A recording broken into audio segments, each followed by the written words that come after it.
कार्यक्रम के पुण्यार्जक हैं अरह सागर गुरु भक्त परिवार। भारत एक धर्म प्रधान देश है। उत्सव प्रियता यहाँ की संस्कृति रही है और इस भारत देश में समय समय पर अनेक पर्व और त्योहारों भी मनाते चले आ रहे हैं और वे हमारी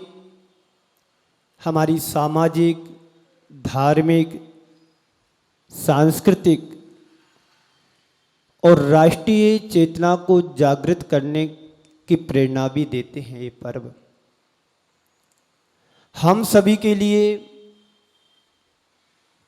इन त्योहारों और पर्वों का बड़ा महत्वपूर्ण, इन त्योहारों और पर्वों से ऊर्जा प्राप्त होती है। इस अर्थ में हम सभी के लिए ये पर्व या त्योहार बड़ी प्रेरणा देते हैं और इन पर्वों और त्योहारों को मना करके हम अपने जीवन को धन्य भी करते हैं। आज के पावन प्रसंग में ये रक्षाबंधन पर्व एक सामाजिक पर्व ही नहीं है, इसे अनेक दृष्टियों से भी देखा जा सकता है। भारतवर्ष में, हमारे देश में कई तरह के पर्व हैं जिन्हें हम सामाजिक पर्व भी कहते हैं, जिन्हें हम धार्मिक पर्व भी कहते हैं, जिन्हें हम राष्ट्रीय पर्व भी कहते हैं और जिन्हें हम सांस्कृतिक और ऐतिहासिक पर्व भी कहते हैं। ये पर्व हमारे जीवन में हमारी चेतना को ऊर्जा प्रदान करते हैं। हम लोग हर पर्व त्योहार को अपनी अपनी भूमिका के अनुसार मनाते हैं। सामाजिक पर्व वह पर्व है जहां समाज में अपनी अपनी भूमिका के अनुसार समाज के व्यक्ति, समाज के लोग उन पर्वों को मनाते हैं। जैसे हम अपने देश में कुछ सामाजिक रीतियां भी होती हैं। यदि बुंदेलखंड में देखा जाए तो सामाजिक रूप में एक कजलिया का पर्व आता है। कजलिया का वह पर्व होता है जब कोई शोक संतप्त परिवार होता है, समाज के लोग उस परिवार में जाकर के रक्षाबंधन के दिन कजलियों को देकर के आदान प्रदान करते हैं और उनके दुख दर्द को दूर करने का भरसक प्रयास करते हैं। एक सामाजिक पर्व है। उसके बाद राष्ट्रीय पर्व, जैसे आप राष्ट्रीय पर्व के रूप में मनाते हैं। अभी 15 अगस्त पीछे गया है, आने वाले दिनों में 26 जनवरी गणतंत्र दिवस के, स्वतंत्रता दिवस के रूप में हम मनाते हैं। और यदि देखा जाए तो गांधी जयंती के रूप में हम उसको बड़े आदर और सम्मान से मनाते हैं। ये राष्ट्रीय पर्व हैं।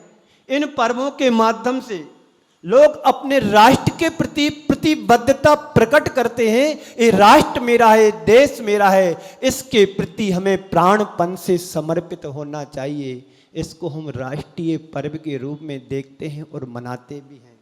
एक ऐतिहासिक पर्व होता है। ऐतिहासिक पर्व वह पर्व कहलाता है जब हमारे इतिहास में कोई घटना घटती है, वह घटना एक पर्व के रूप में हमारे सामने आती है, वो ऐतिहासिक पर्व कहलाता है। ऐतिहासिक पर्व जब कोई विशेष पर्व या त्योहार आता है, उस घटना को हम याद करके या उसको सामने रख करके हम उस पर्व को मना लेते हैं। उसके बाद आता है धार्मिक पर्व। धार्मिक पर्व वह पर्व है जो उत्सव के रूप में हम मनाते हैं। आने वाले दिनों में 10 लक्षण पर्व आता है। 10 लक्षण पर्व में हम सभी लोग उत्साह से भर करके उन दिनों में जो धर्म ध्यान करते हैं, उन दिनों में जो आराधना पूजन पाठ करते हैं, उन दिनों में त्याग और तपस्या का कार्य करते हैं, वो हमारे जीवन को ऊंचाइयों को तक पहुंचाने में समर्थ होता है। ऐसा धार्मिक पर्व है। हम रोज हर धर्म का कोई ना कोई उत्सव और पर्व मनाते रहते हैं। जैन धर्म में 24 तीर्थंकरों के बारे में भी, उनके जन्म कल्याणक आदि बारे में भी हम लोग समय समय पर उनकी तिथियों पर धर्म को मनाते रहते हैं। और आगे इसके बाद आता है सांस्कृतिक पर्व।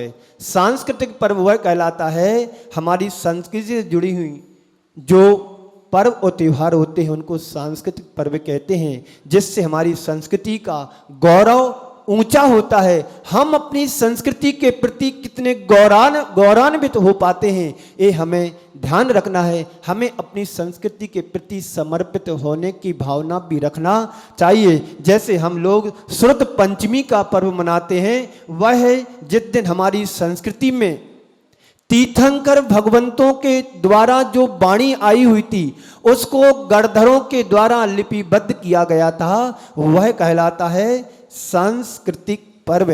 और उसके बाद एक आता है आध्यात्मिक पर्व। आध्यात्मिक पर्व का मतलब होता है जब कोई एक स्त्री पर पुरुष के हाथ में रक्षा सूत्र या धागा को बांधती है, तो उसी क्षण उसकी दृष्टि में पवित्रता आ जाती है, उसी क्षण उसके हृदय में पवित्रता आ जाती है। और वह एक लड़की या स्त्री, आप कोई स्त्री ना हो करके, अब उनका संबंध भाई और बहन का पवित्र रिश्ता हो जाता है। इसको बोलते आध्यात्मिक पर्व।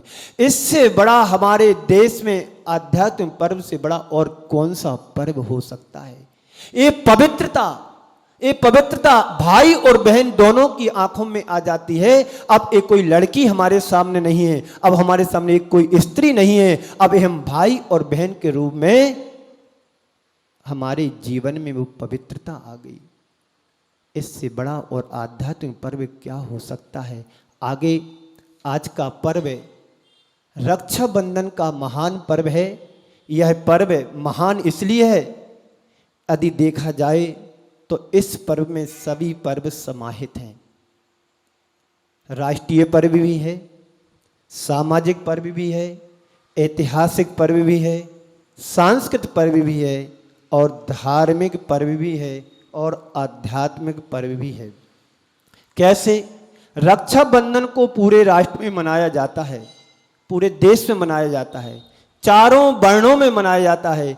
हिंदू हो, वैश्य हो, शूद्र हो, और क्षत्रिय और ब्राह्मण हो, सभी वर्णों में पूरे देश में ये रक्षाबंधन पर्व मनाया जाता है। इसको इसलिए राष्ट्रीय पर्व की दृष्टि से भी देखा जाता है। इतिहास की दृष्टि से यदि देखें तो इतिहास में सिकंदर पर जब संकट आया तो उसने अपनी प्रेमिका से, हेलन से बोला कि मेरे ऊपर संकट आ रहा है। तो हेलन ने राजा पुरु के पास रक्षा सूत्र भेजा और कहा कि हमारे प्रेमी सिकंदर के ऊपर संकट आया है, इस संकट का निवारण तुम्हें करना है। उस धागा को पाकर के राजा पुरु ने सिकंदर पर आए हुए आक्रमण आदि को उनसे रक्षा करके उसको बचाया। ये कौन सा पर्व हो गया? ऐतिहासिक पर्व। उससे उसने सिकंदर की रक्षा की हुमायूं से, और आगे यह भी कहा है हुमायूं से रक्षा के लिए इसी तरह से करुणवती ने धागा भेजा था शेरशाह सूरी के पास, और शेरशाह सूरी से कहा था कि हमारे शेरशाह जो है राजा हैं, उनकी रक्षा करो। तो करुणवती की रक्षा के लिए, हुमायूं से रक्षा करने के लिए शेरशाह सूरी के पास धागा भेजा था। ये क्या है? ये ऐतिहासिक पर्व है, एक दूसरे की रक्षा करने का पर्व। ये रक्षाबंधन तो है ही है, लेकिन हमारे धर्म में आज की तिथि में एक धार्मिक पर्व भी है जिसको हम कहते हैं भगवान श्रेयांसनाथ को निर्वाण यानी मोक्ष की प्राप्ति हुई थी। ये अद्भुत क्षण है प्रेम का गहरा संदेश प्रकट होता है। संप्रदाय के बंधन से भी ऊंचा होता है प्रेम का बंधन। कर्मवती अलग विचारों की थी, शेरशाह सूरी अलग विचारों का था, लेकिन शेरशाह सूरी ने कर्मवती उस रक्षा सूत्र का सम्मान किया और उनकी रक्षा की। सामाजिक दृष्टि से देखा जाए तो भाई और बहन का ये पर्व होता है। ये भाई और बहन का पर्व पूरे भारतवर्ष में बड़े उत्साह और उमंग के साथ मनाया जाता है। इस पर्व को चारों वर्णों में बड़े उत्साह से मनाया जाता है, चाहे क्षत्रिय हो, चाहे वैश्य हो, चाहे शूद्र हो और चाहे कोई भी हो। इन एक दूसरे की रक्षा के लिए राखी बांधी जाती है। और कहीं कहीं पर भी ऐसा देखा जाता है, प्रायः करके एमपी और बुंदेलखंड में देखा जाता है, जो व्यवसाय करते हैं, जो व्यापार करते हैं, बांट और तराजू में इस धागे को बांधते हैं। यह इस बात का प्रतीक होता है कि आज से हम न्याय, नीति और ईमानदारी से व्यापार करेंगे। न्याय और नीति, ईमानदारी से व्यापार करेंगे। इस धागा का प्रतीक है कि हम आज से अन्याय और अनीति से कोई कार्य नहीं करेंगे। ये इसका सामाजिक रूप है। आध्यात्मिक रूप तो अद्भुत है। जब कोई एक स्त्री पर पुरुष के हाथ में कलाई में धागा बांधती है तो वह स्त्री ना हो करके एक भाई बहन का रूप धारण कर लेते हैं। इससे बड़ा आध्यात्मिक स्वरूप और क्या होता है। सांस्कृतिक पर्व की बात तो जैन संस्कृति के हिसाब से रक्षाबंधन एक महान पर्व है, क्योंकि आज की पावन तिथि में अकंपनाचार्य आदि 700 मुनिराजों का उपसर्ग दूर हुआ था। अकंपनाचार्य आदि मुनिराजों के ऊपर आए हुए उपसर्ग को विष्णु कुमार मुनि ने आकर के उनका उपसर्ग दूर किया था। ये बात अलग है कि एक साधु या मुनिराज इस अवस्था में कोई उपसर्ग दूर नहीं कर सकते हैं, पर उन्होंने अपने संयम के मार्ग को छोड़ करके, संयम के पद को छोड़ करके एक ब्रह्मचारी का रूप धारण करके उन मुनिराजों की रक्षा की। सच्चे अर्थों में देखा जाए तो रक्षाबंधन पूरे सांस्कृतिक प्रतिबद्धता का एक उदाहरण है, पर्व है। बंधु, आज इस पर्व के लिए हम लोग पूरे भारतवर्ष में बड़े उत्साह और उमंग से मनाते हैं, लेकिन आज का संदर्भ में जैन दर्शन से कैसे जुड़ा है, जैन संस्कृति से कैसे जुड़ा है। उज्जैनी नगरी की बात है, वहां पर अकंपनाचार्य आदि 700 मुनिराज अपना प्रवास कर रहे थे। जैसे ही राजा ने सुना, वहां के राजा ने सुना कि यहाँ पर 700 मुनिराज और अकंपनाचार्य आदि 700 मुनिराज यहाँ पर पधारे हैं, चलो मुझे वंदना के लिए जाना चाहिए। राजा धार्मिक था, जैन धर्म का अनुयायी था, बड़ा ज्ञानी था। जैसे ही राजा मुनिराज के दर्शन करने के लिए गए, लेकिन इसके पहले पूर्व उनको आचार्य अकंपनाचार्य महाराज को आभास हो गया, पूरे संघ को संकेत कर दिया कि कोई भी बोलेगा नहीं, मौन रहेंगे, मौन रहेंगे। सभी ने गुरु आज्ञा का पालन किया। और जब राजा का आना हुआ, राजा देखता है कि कितने शांत मुनिराज हैं, बड़ा अद्भुत दृश्य है। ऐसे दर्शन तो कभी मैंने कभी किए नहीं। उनके साथ में उनके 4 मंत्री भी थे। वो चारों मंत्री मुनिराजों को देख करके राजा को उकसाने लगे, भड़काने लगे कि कैसे मुनिराज हैं, इनको बोलना नहीं आता है, इनको कुछ आता नहीं होगा, तभी तो इनके गुरु ने इनको आज्ञा दी है कि किसी से कुछ बोलना नहीं है। उन चारों मंत्रियों ने अपने राजा को भड़काया, उकसाया और कहा कि ये हमारा अपमान कर रहे हैं और हमसे कुछ बोल नहीं रहे हैं। दर्शन करने के बाद राजा और वो चारों मंत्री तो एक दूसरे की बुराई करते हैं, साधु संतों की बुराई करते हुए चले गए। राजा को इस बात का बड़ा क्षोभ हुआ। और जैसे ये सारे मंत्री और राजा शहर की ओर जा रहे थे वापस, तो वहां से शहर से एक मुनिराज, श्रुत सागर मुनिराज वापस आ रहे थे।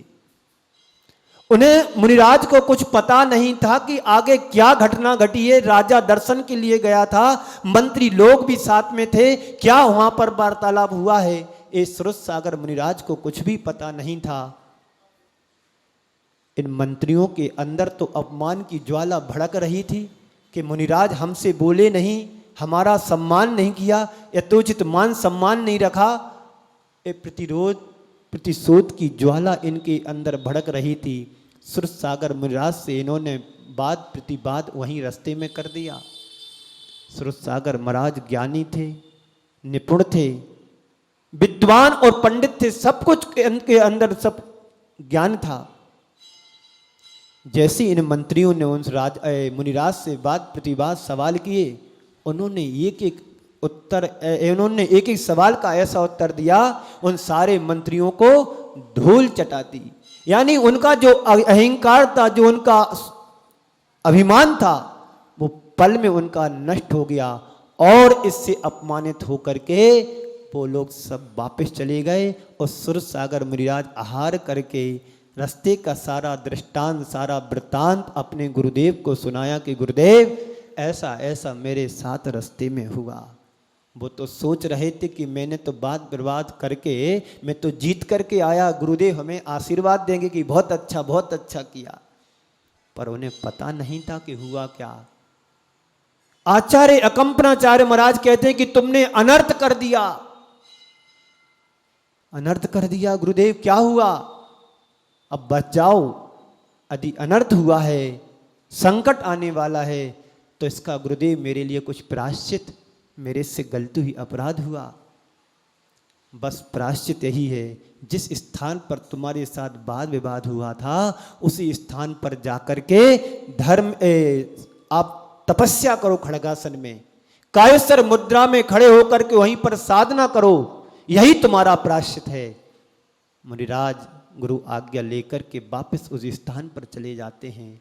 उस स्थान पर जाकर के कायस्वर में खड़े हो जाते हैं। रात्रि का समय था।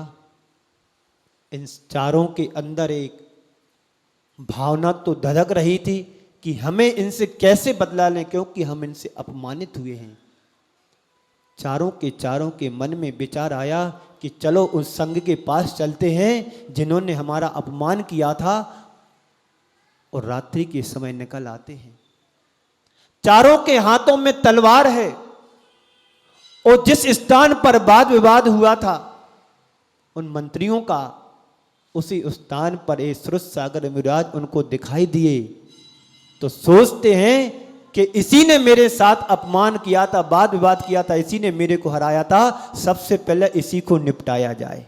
क्योंकि उनके अंदर प्रतिशोध की ज्वाला भड़क रही थी। और जैसे ही उन्होंने आपस में विचार किया कि इन मुनिराज को यहीं पर मारना है, पर मारे तो मारे पहले कौन? तो चारों ने विचार किया कि चलो एक साथ इनके ऊपर प्रहार करते हैं।